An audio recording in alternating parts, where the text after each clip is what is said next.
L'Allemagne, 3 ans après la guerre. Les villes sont encore en ruine.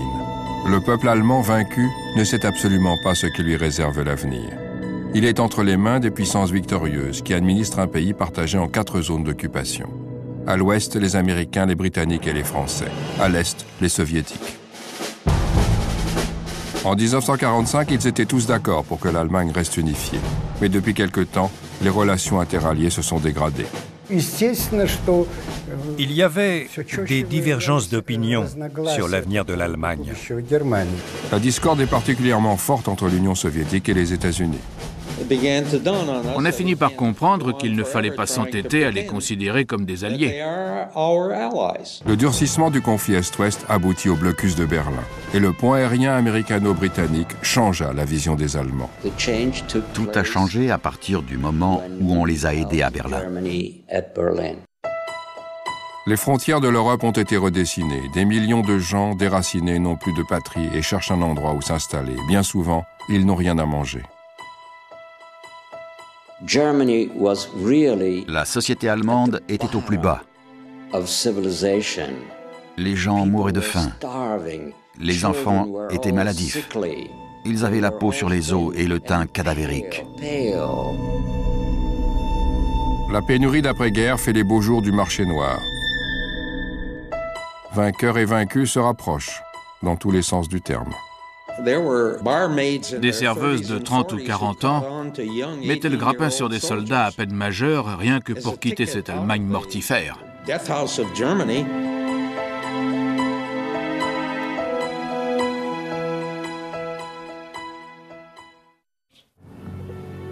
Partout en Europe, les populations ont atrocement souffert de la guerre. Beaucoup d'hommes sont mutilés, ils ont perdu un bras, une jambe ou la vue, mais pas l'envie de vivre. Ils sont tournés vers l'avenir et non vers le passé.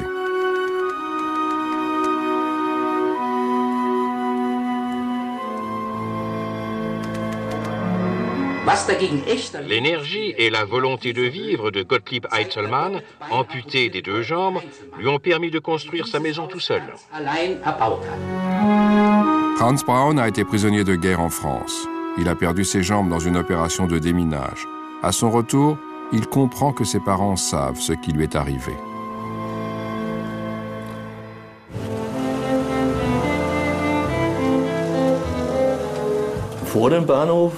À la gare de Kassel, une vieille ambulance de la Croix-Rouge m'attendait pour me ramener chez moi.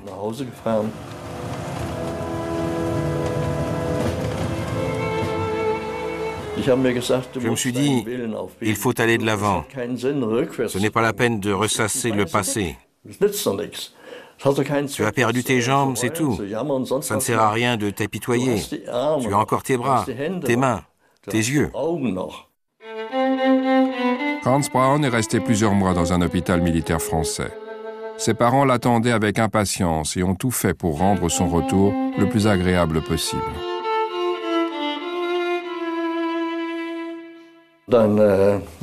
Ils m'ont porté jusqu'au canapé. Ensuite, mon père m'a regardé longuement en tirant sur sa pipe.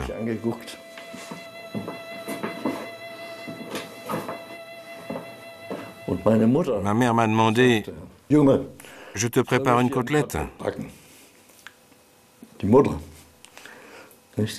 Elle avait la tête sur les épaules. Elle savait que j'aimais les côtelettes panées. Comme elle avait des œufs, j'ai répondu « Oui, maman ». Et là, je me suis senti à la maison. Monsieur Braun a toujours été fier de son fils, aussi doué pour le sport que pour les arts. Mais Hans affronte désormais sa plus grande épreuve.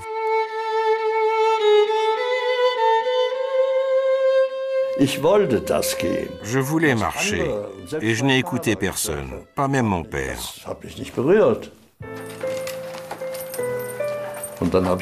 Donc j'ai commencé ma propre rééducation.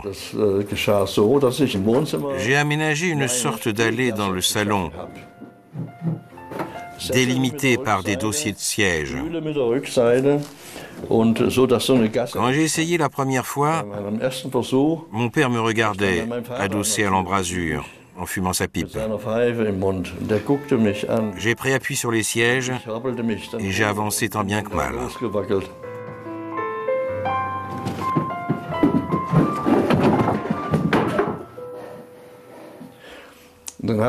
J'ai refait cet exercice pendant 6 semaines, en allant chaque jour un peu plus loin.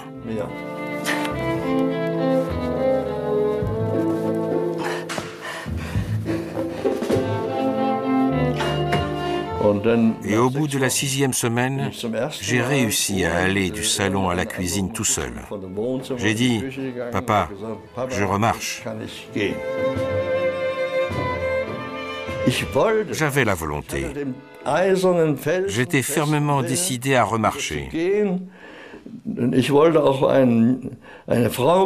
voulais aussi rencontrer une fille, me marier, fonder une famille, avoir des enfants. Et j'ai réussi. En 1948, rien ne va plus entre l'Union soviétique d'une part et les États-Unis, la Grande-Bretagne et la France d'autre part. La mésentente est profonde. Et la frontière entre la zone d'occupation soviétique et l'Occident devient la ligne de front de la guerre froide. Au quartier général américain de Francfort, les États-Unis et la Grande-Bretagne décident d'aller à l'affrontement. Quand l'Union soviétique a commencé à agir comme elle l'a fait, c'est-à-dire un régime totalitaire fondé sur une idéologie, on a compris qu'il ne fallait pas s'entêter à les considérer comme des alliés. Mais il nous a fallu du temps pour ça. Ça s'est fait petit à petit, pas avant 46-47. Il est indéniable que les puissances occidentales ont tout fait pour préserver l'alliance. Mais on nous en a empêchés. Chacune des puissances au pouvoir fait passer ses propres intérêts au premier plan. Les pays occidentaux veulent une démocratie et une économie de marché, au détriment de l'unité allemande s'il le faut. Les soviétiques veulent un modèle socialiste dirigé par l'Allemagne communiste, mais dans tout le pays. Il y avait des divergences d'opinion sur l'avenir de l'Allemagne. Devant la complexité de la situation, le gouvernement militaire soviétique, c'est-à-dire Moscou, tenait à mettre rapidement en place une administration unifiée, ne serait-ce que pour gérer les questions économiques. Mais le bloc de l'Ouest y était fermement opposé. Le conflit n'est pas seulement russo-américain. Chacune des puissances occupantes a son objectif propre.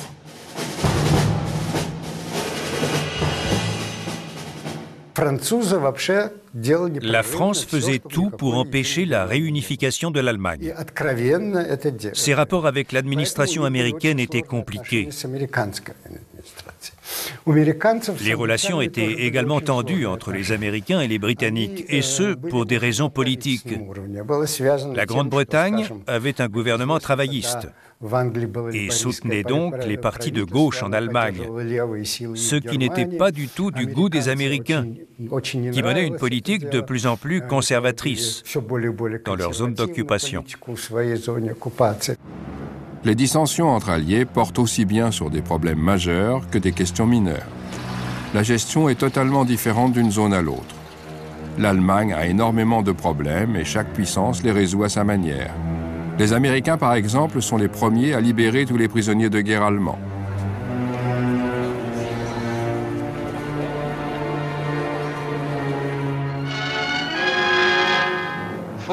Les derniers prisonniers de guerre ont quitté Dachau, ce qui veut dire qu'il n'en reste plus aucun aux mains des Américains.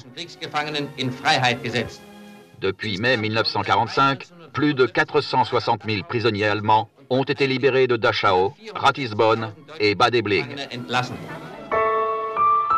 11 millions de soldats allemands ont été faits prisonniers pendant la Seconde Guerre mondiale, sur un total de 20 millions toutes nationalités confondues. Les Alliés tentent de les réinsérer dans la vie civile.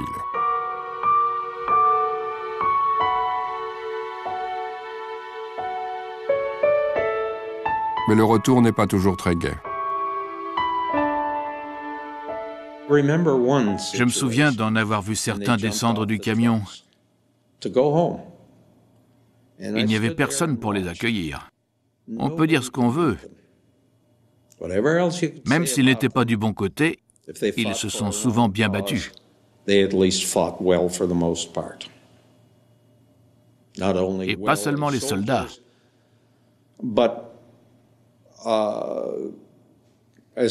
La population civile a aussi subi des dommages collatéraux, sans que ce soit volontaire de notre part.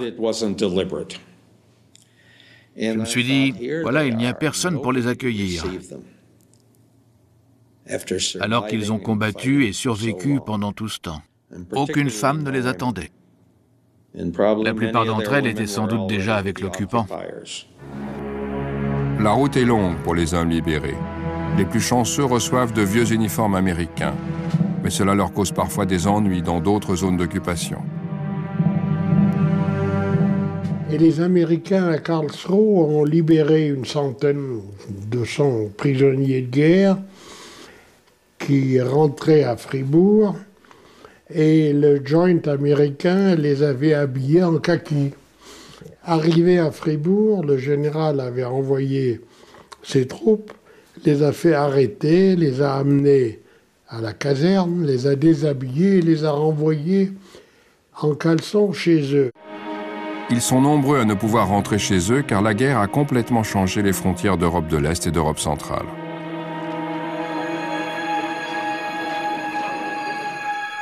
Les territoires situés dans l'Est de l'Allemagne sont désormais sous contrôle polonais ou russe. Certaines régions de l'Est de la Pologne sont maintenant sous administration russe. On assiste à des déplacements de population massifs. Les prisonniers de guerre sont souvent perdus après leur libération. Ils cherchent des parents qui pourraient les loger. La famille est l'unique source de stabilité dans ce chaos.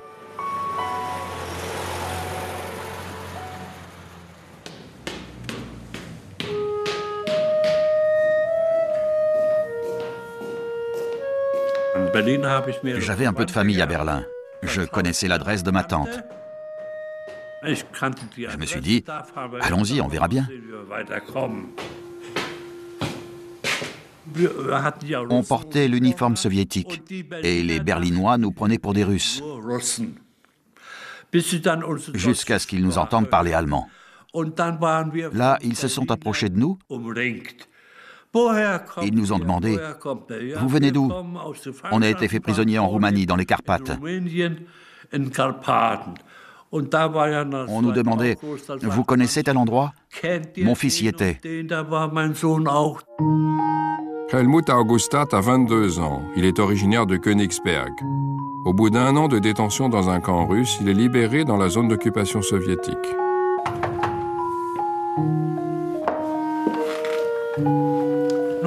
Ma tante ne voulait pas me laisser rentrer. Elle pensait qu'on était russes. Je lui ai dit, « Tata, c'est moi, Helmut, tu ne me reconnais pas ?»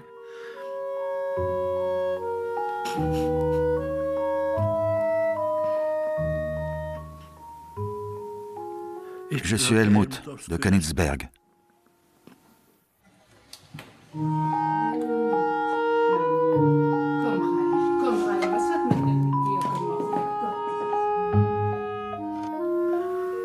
On a eu droit à un accueil inoubliable.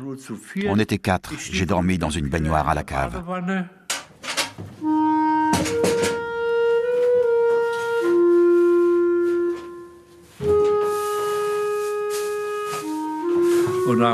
On ne pouvait pas rester. On devait rentrer chez nous.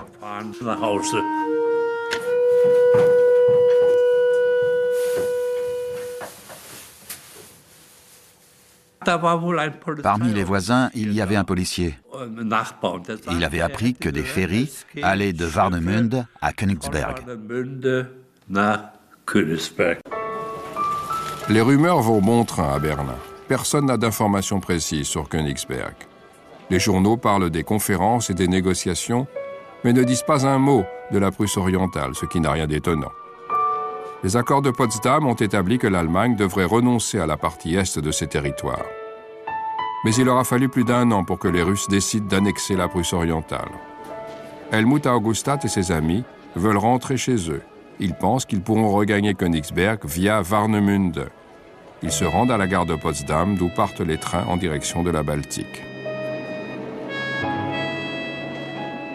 Un train a fini par démarrer. Il était rempli de milliers de passagers. J'ai dû voyager debout pendant des heures. Après un long voyage, il arrive enfin à destination. Là, ça a été la déception totale. Pas un bateau en vue. On demandait à tout le monde, est-ce qu'il y a des ferries qui partent pour l'Est, pour Königsberg? Non, il n'y a plus rien ici. On pouvait faire une croix sur Königsberg.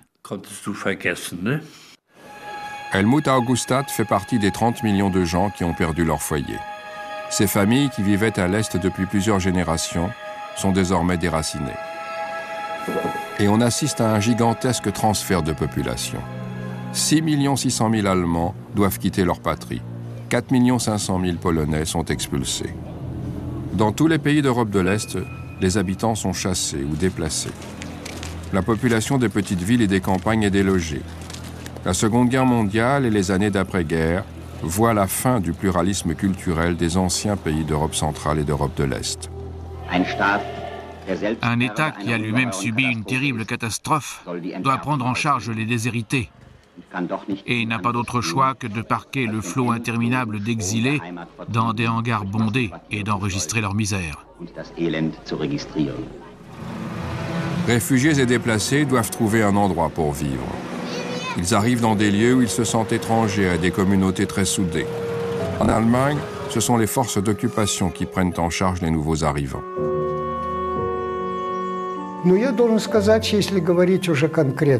Si on analyse ce qui s'est passé dans la zone soviétique de façon objective et non émotionnelle, les déplacements de population ont eu du bon.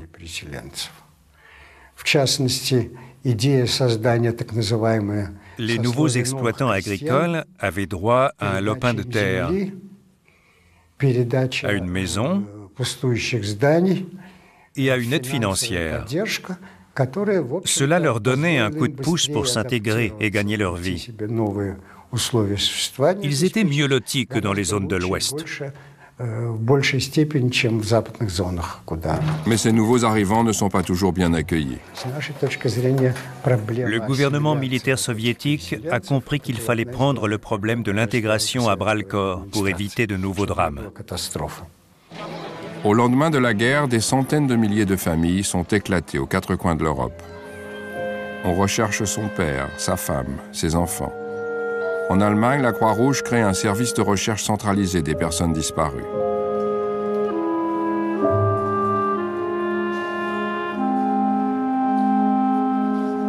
La radio diffuse chaque jour des avis de recherche. Le soldat Fritz Unruh, né le 17 août 1907 à Köking, recherche son épouse Martha Unruh. L'émission Témoins oculaires de la zone soviétique tente d'aider des enfants à retrouver leurs parents. Hans Jürgen Nack, né à Stettin, recherche sa mère. Brigitte Kowalkowski de Marienwerder recherche ses parents. Wolfgang Wollert, né en 1941 à Berlin, voudrait retrouver sa famille. Erika et Hans Wegener, originaires de Dolstadt, recherchent leur père. La plupart de ces enfants ont perdu leurs parents dans le réaménagement des frontières. Après 1945, l'ancienne Prusse orientale et sa capitale Königsberg sont sous administration soviétique. Le chaos règne dans la ville entièrement détruite. La pénurie fait rage. Les décès sont nombreux et des milliers d'enfants se retrouvent orphelins.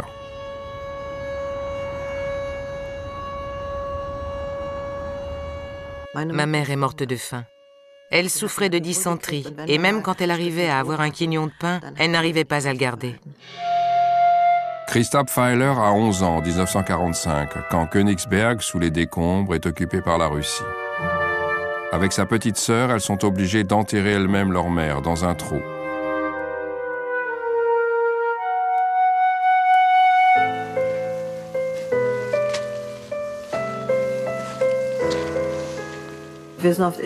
On traînait souvent dans les gravats pour récupérer des planches dans les maisons en ruine.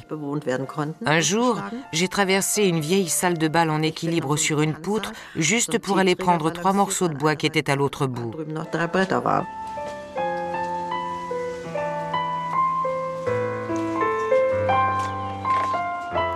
Les gens disent plutôt mourir, mais mourir, ça ne résout pas tout. Je me revois au-dessus du trou dans lequel on a enterré ma mère, en train de me jurer que je ferai tout pour ne pas finir comme ça.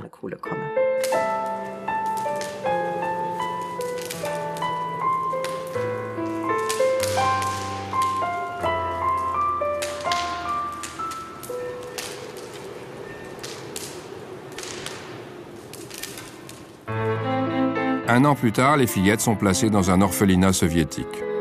Christa Pfeiler apprend le russe pour devenir une bonne citoyenne. Mais un jour, on leur dit qu'elles doivent retourner en Allemagne. Christa et sa sœur voyagent dans un train de marchandises jusqu'à la zone soviétique, où un camp recueille les enfants sans famille. De là, comme des milliers d'autres filles et garçons, elles sont réparties dans des orphelinats, parfois dans des familles.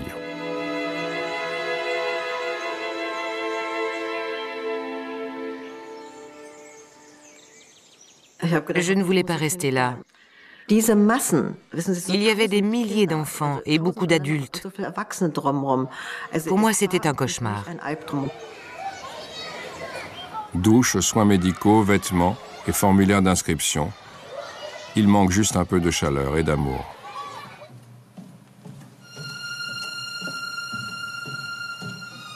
On était regroupés par âge. Ma sœur n'avait pas le droit de rester avec moi. Elle dormait dans une autre pièce. Une nuit, elle est venue me retrouver.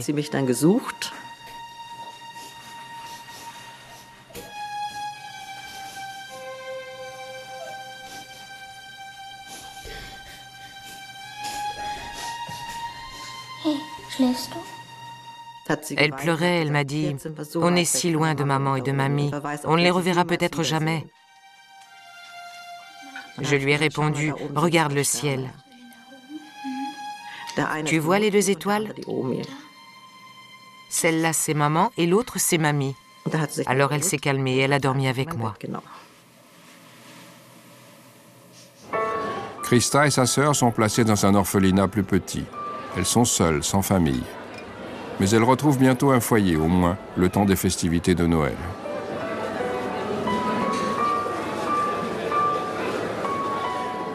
Il y a eu une fête de Noël à l'orphelinat de Kleine Welka et tout le monde a eu un cadeau.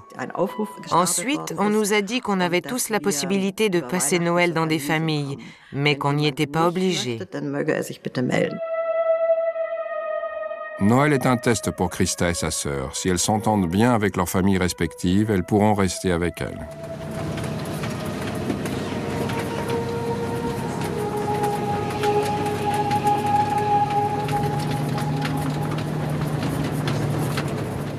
Deux jours plus tard, on a tous pris le car.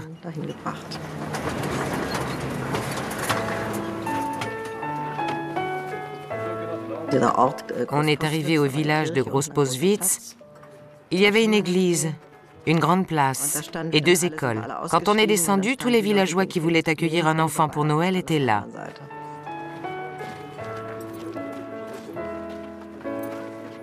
On devait attendre sur la place du marché que les villageois choisissent l'un ou l'une d'entre nous. Je n'aimais pas ça du tout. C'était horrible d'être observé comme ça.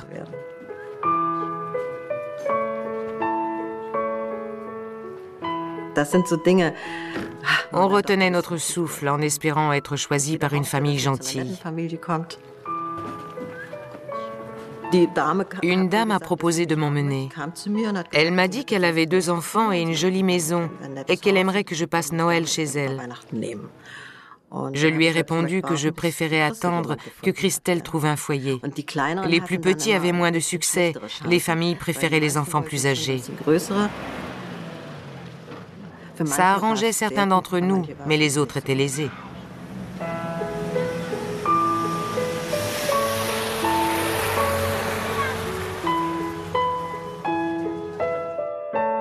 Les 2 sœurs restent dans leurs familles respectives après Noël. Mais rien ne peut remplacer la douceur perdue de leur enfance. Tout s'est bien passé. La famille n'était pas pratiquante, alors ils ne fêtaient pas Noël comme nous. Pas de chant de Noël, rien. 2 ans plus tard, Christa Pfeiler passe à l'ouest, comme des dizaines de milliers d'émigrants illégaux. La zone frontalière est étroitement surveillée du côté est pour empêcher cette hémorragie. Dans les bulletins d'information de l'Est, les fugitifs sont considérés comme des criminels. Des milliers de gens franchissent illégalement la frontière chaque jour. La plupart d'entre eux sont des petits voleurs. Ce que chacun emporte dans son baluchon n'est pas grand-chose. Mais mis bout à bout, cela risque de perturber l'ordre et d'aggraver la pénurie en zone soviétique. Parmi ces hors-la-loi se trouvent des parasites, des espions et des saboteurs. Celui-ci passait outre l'interdiction des livres nazis.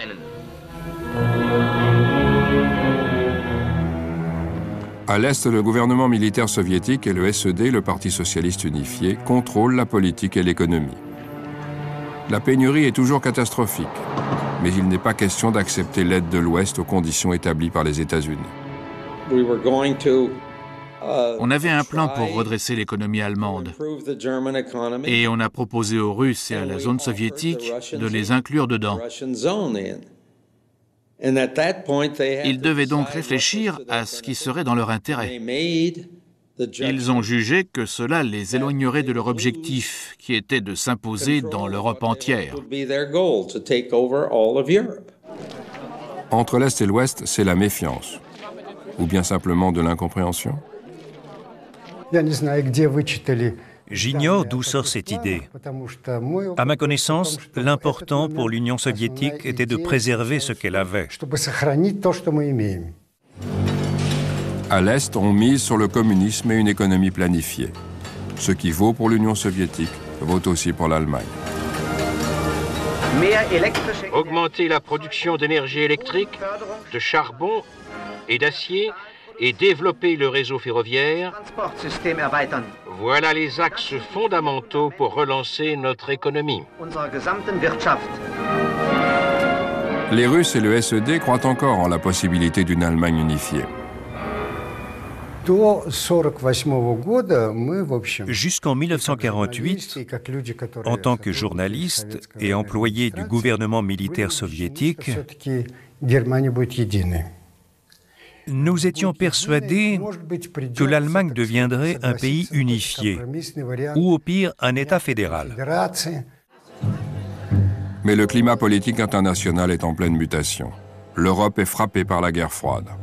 En Pologne et en Tchécoslovaquie, des régimes communistes sont installés. L'économie stagnante affecte l'Est, où la propagande se fait plus agressive. Le bouc émissaire est tout trouvé, tout est de la faute du capitalisme occidental. Mais dans les actualités est-allemandes, on revendique toujours une Allemagne unifiée. À cause d'une poignée de politiciens irresponsables, véritables guerriers du capitalisme de monopole, la division de l'Allemagne est une menace réelle. Leipzig rappelle que l'économie allemande est un tout et ne peut, ni ne doit, être séparée.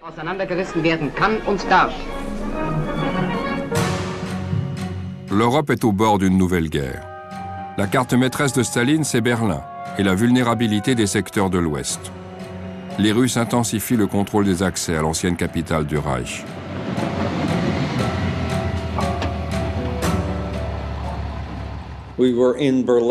On était à Berlin parce que Staline le voulait bien. Donc c'était un moyen de pression des Russes sur nous. Et ils s'en sont servis. Avril 1948, un avion de combat soviétique percute un avion britannique qui approche Berlin, faisant 14 morts. L'Occident y voit une provocation. Les Russes plaident l'accident. D'après le rapport soviétique, le pilote britannique approchait d'Algo, l'aérodrome russe, sans s'être signalé. Au sein du Conseil de contrôle interallié, les quatre puissances avaient déjà des discussions houleuses. Mais désormais, elles n'ont plus rien à se dire. Leurs efforts pour gouverner l'Allemagne ensemble ont échoué. Un collègue m'a appelé et m'a dit « Tu sais quoi? Ça va être la fin du Conseil de contrôle. » J'ai tout de suite prévenu un ami de l'autre côté.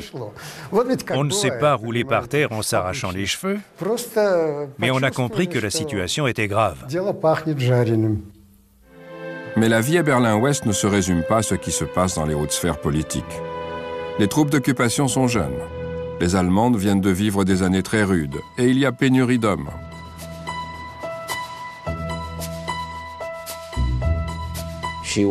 Elle était superbe.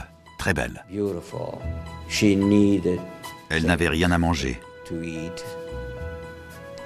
Je lui ai donné quelque chose et on s'est retrouvés dans les bras l'un de l'autre. Moi, je voulais juste lui exprimer ma plus profonde sympathie. Ce jeune Américain, Tony Vaccaro, arrive en Allemagne en qualité de photographe. Les Allemandes l'apprécient beaucoup et il sait pourquoi. Elle voulait toujours du café et encore du café. Je ne sais pas si c'était pour sa mère ou pour elle, ou peut-être pour le revendre.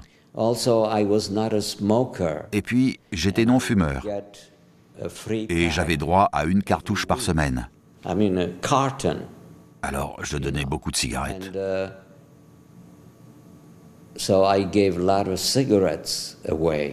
Avec ça, elle pouvait se procurer tout ce qu'elle voulait. Elle était prête à coucher avec un type pour une bouteille de champagne.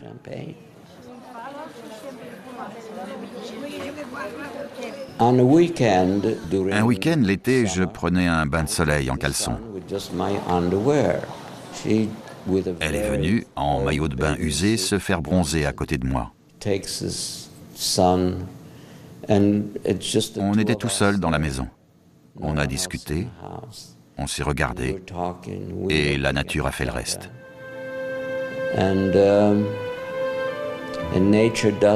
Dans ces moments-là, on oublie qu'avant, c'était l'ennemi.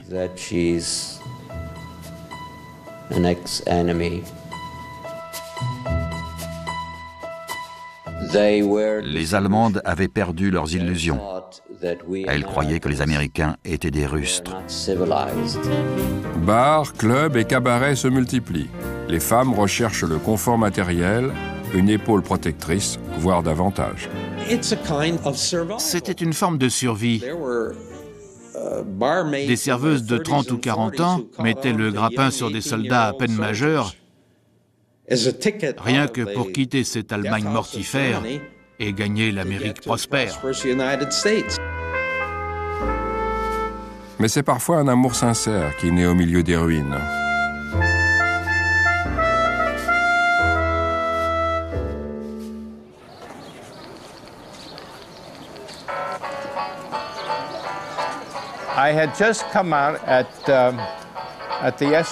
Je venais de descendre du train à la gare de Marienfeld. Il y avait une fille devant le mur de la caserne qui tenait une boîte à compas. Elle m'a demandé « Vous voulez l'acheter ?» Elle m'a dit ça en allemand, elle ne parlait pas anglais. Je lui ai demandé combien c'était et je crois qu'elle m'a dit « Zwei Stangen Zigaretten », 2 cartouches de cigarettes. Je lui ai dit « Attendez, je reviens ». Je suis allé chercher ma ration de cigarettes et quand je suis revenu, elle était toujours là. Elle a insisté pour que je lui donne bien les cigarettes avant de me remettre la boîte. Paul Johnson a atterri à Berlin la veille. C'est un officier américain qui a une mission bien précise. Il doit retrouver le corps de ses compatriotes portés disparus.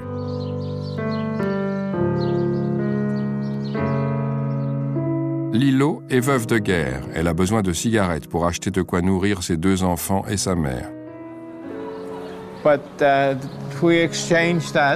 Après la transaction, je lui ai demandé d'où elle venait. Elle m'a répondu de Mariendorf. J'avais envie de la revoir, alors je lui ai demandé si elle avait autre chose à vendre chez elle. Quand elle est partie, je l'ai suivie du regard en me disant que c'était vraiment une très belle femme. Et là, elle s'est retournée et m'a regardé. Elle s'est arrêtée. On a échangé un sourire et on est chacun revenu sur nos pas pour se retrouver.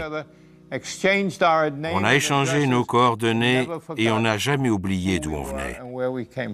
C'est comme ça qu'on s'est rencontrés. Le coup de foudre, ou presque. Il file le parfait amour. Bien vite, elle présente Mr. Johnson à sa famille.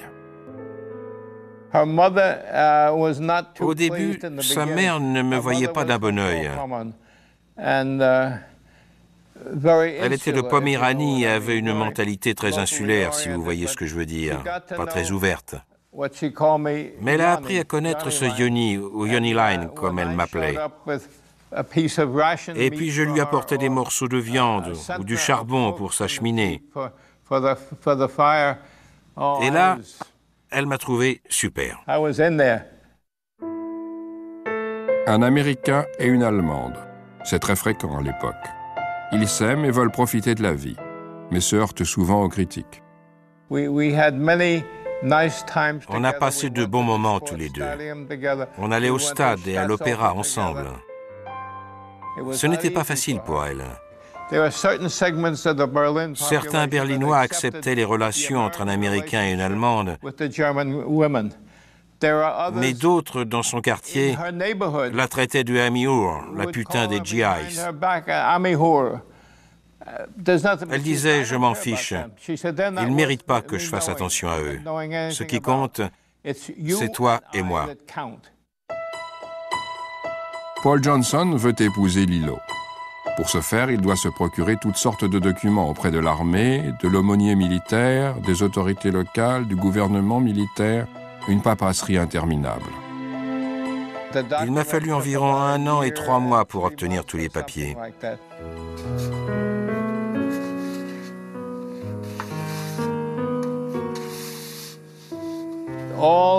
Pour elle, il y a eu toutes les étapes de la dénazification, c'est le mot employé. Pour moi, il a fallu vérifier que je n'étais pas déjà marié aux États-Unis, que mon dossier militaire était bon, etc. J'ai dû faire le tour des administrations pour obtenir des tas de signatures.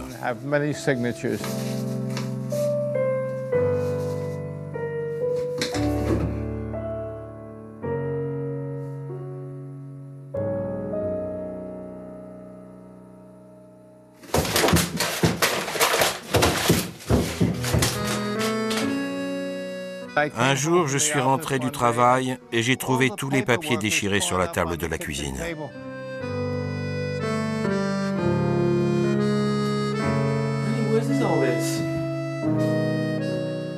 Je lui ai dit, « Mais qu'est-ce que tu as fait ?» Elle s'est mise à pleurer et elle a répondu, « Ils vont me détester en Amérique parce que je suis allemande. » J'ai dit, « Mais tu es folle, les Américains ne sont pas comme ça. »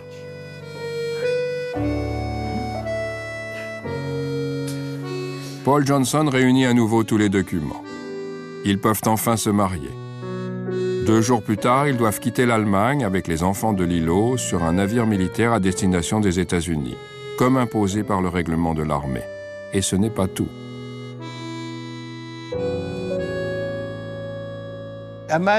Imaginez un peu. Vous venez de vous marier. Votre femme dans une cabine à l'autre bout du bateau. Vous mourrez d'envie d'être ensemble, mais vous ne pouvez pas. Le gouvernement l'interdit. Vous n'avez pas le droit d'aller dans sa cabine. Alors on attend. L'attente ne m'a jamais paru aussi longue. En Allemagne aussi, les gens attendent. Une nouvelle devise. La misère du marché noir de l'après-guerre ne pourra être effacée que par une réforme monétaire. Les Russes et le bloc de l'Ouest attendent de voir qui fera le premier pas. À l'approche du 18 juin, la tension monte. L'atmosphère est électrique, c'est imminent. Et voilà, les magasins sont pris d'assaut. Tout le monde veut écouler son vieil argent. Les boutiques sont dévalisées et beaucoup doivent fermer.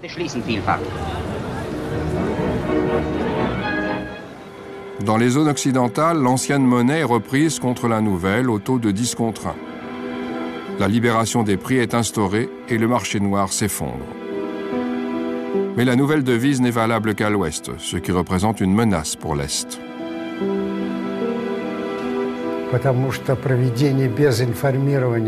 Le fait de réformer le système monétaire sans avertir l'Union soviétique a été un coup de massue, une véritable catastrophe.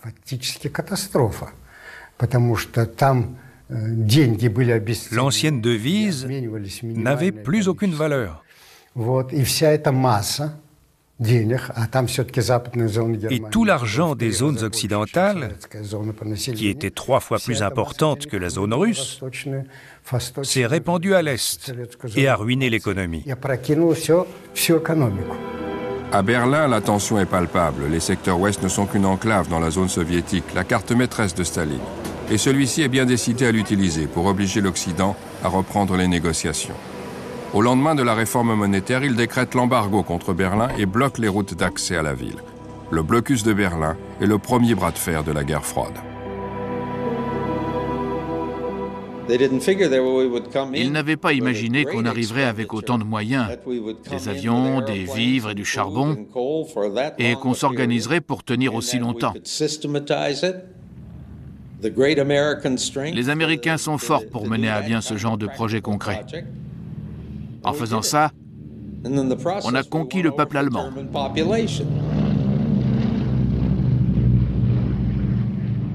Il y avait beaucoup d'inquiétudes, de tensions. C'était une épreuve à surmonter. On ne pouvait plus entrer dans Berlin sauf par les airs. Or, on avait des soldats et de la famille là-bas. Le pont aérien sur Berlin est la plus grande opération militaire d'après-guerre entreprise par les Alliés occidentaux. Presque chaque minute, un avion américain ou britannique ravitaille la ville. Et Berlin-Ouest tient, malgré le blocus.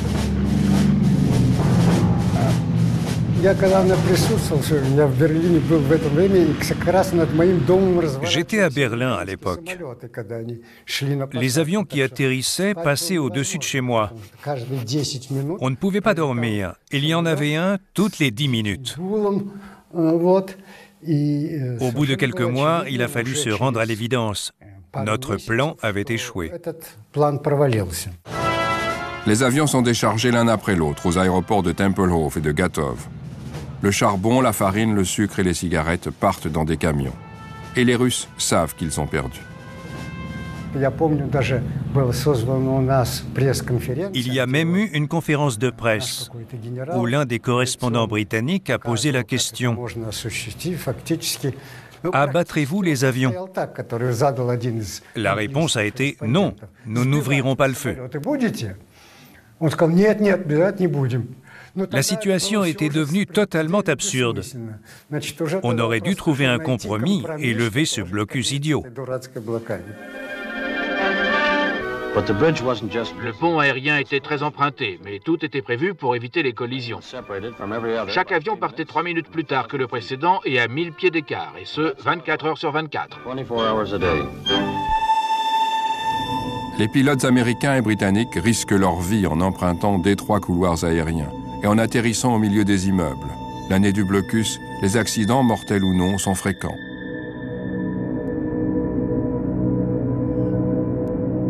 Mais rien n'est changé. L'Est et l'Ouest décident de prendre des chemins différents. À l'été 1948, les Alliés occidentaux fondent la République fédérale d'Allemagne de l'Ouest. Les gouverneurs militaires ont ordonné au ministre-président de rassembler une assemblée constituante d'ici septembre afin de créer une entité politique unifiée, ne serait-ce que pour l'Allemagne de l'Ouest. Quelques semaines plus tard, à Berlin-Est, le Congrès du peuple est convoqué par les Soviétiques pour rédiger la constitution d'un second État allemand.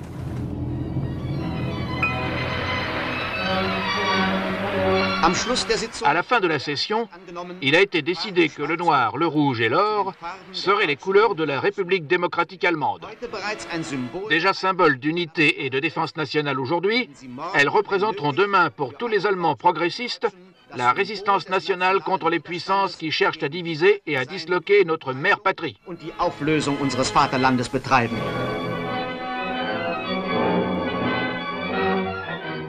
En politique, aucun compromis en vue. Mais à une échelle plus modeste, les gens sont obligés d'en faire.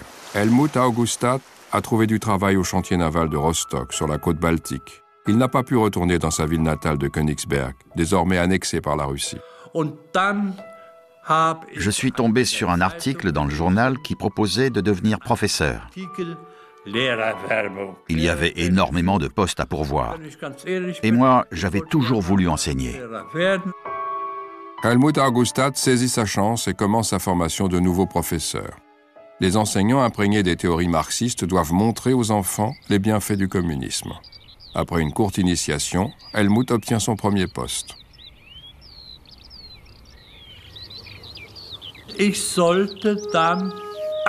J'ai été nommé à Schabau, à l'est de Bad Sülze.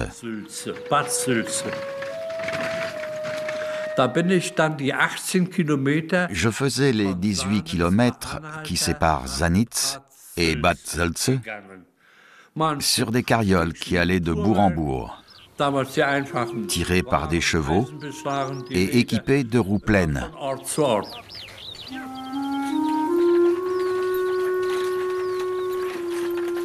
Helmut Augustat est attendu avec impatience par les habitants du petit village.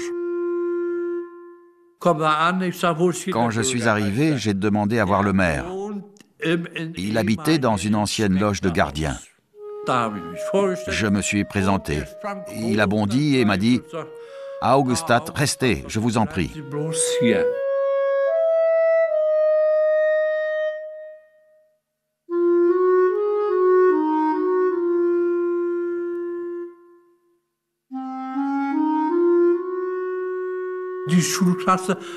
Les cours avaient lieu dans l'ancienne propriété attenante.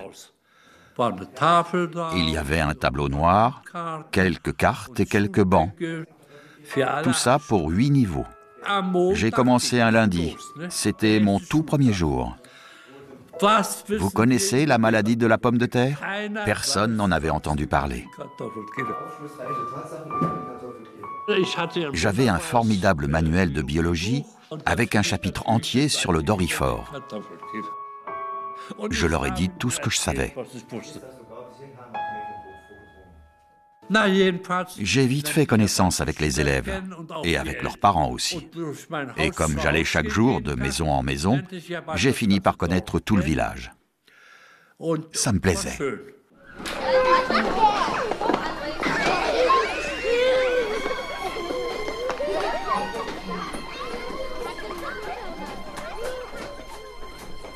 Le secrétaire du parti est venu me demander si je voulais m'inscrire. J'ai dit que je ne savais rien de ce parti. Il est revenu plusieurs fois me dire qu'il fallait que je m'enrôle dans le parti.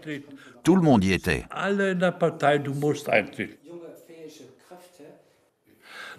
Alors j'ai accepté de m'inscrire. Le Parti communiste est devenu tout puissant dans la zone soviétique. Il est au cœur du socialisme russe. Le nouvel enseignant doit suivre un cours. Le communisme est formidable, où chacun selon ses possibilités, où qui mérite une voiture ou une moto, etc. Le cours a duré 2 semaines.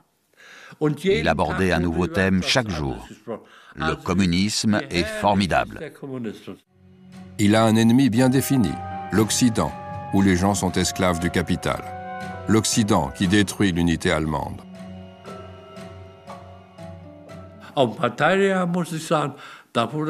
Le parti nous disait que l'Ouest voulait nous exploiter. Mais on ne savait pas comment ça se passait vraiment à l'Ouest. Helmut Augustat aime son métier. Lors d'un camp de vacances sur la Baltique, il rencontre quelqu'un qui va changer sa vie. Irma sera son grand amour.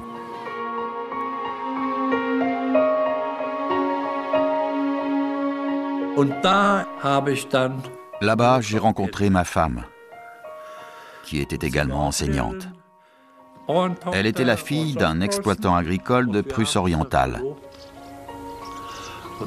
On s'est fiancés et on s'est mariés le 1er octobre de la même année. La vie suit son cours dans l'Allemagne divisée. À l'Est, dans les zones de l'Ouest et à Berlin, où résonne encore le vrombissement des avions cargo. Les propagandes s'affrontent pendant presque 1 an. Berlin-Ouest est devenu le bastion de la guerre froide et est bientôt proclamé icône du monde libre.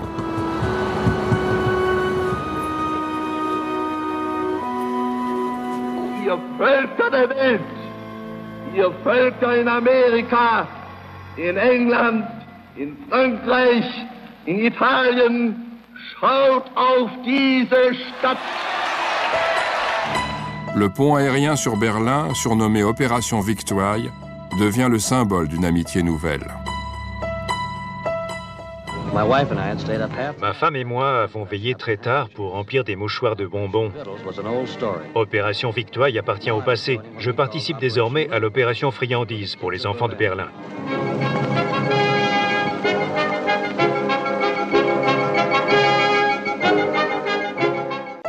Que ce soit par plaisir ou par obligation, les Allemands ont développé des liens amicaux avec leurs occupants. Ils vont désormais vivre dans un pays coupé en deux et séparés par le rideau de fer. Les États-Unis et l'Union soviétique sont devenus ennemis. Le blocus de Berlin et le pont aérien marquent le début d'une ère nouvelle pour l'Europe et le reste du monde.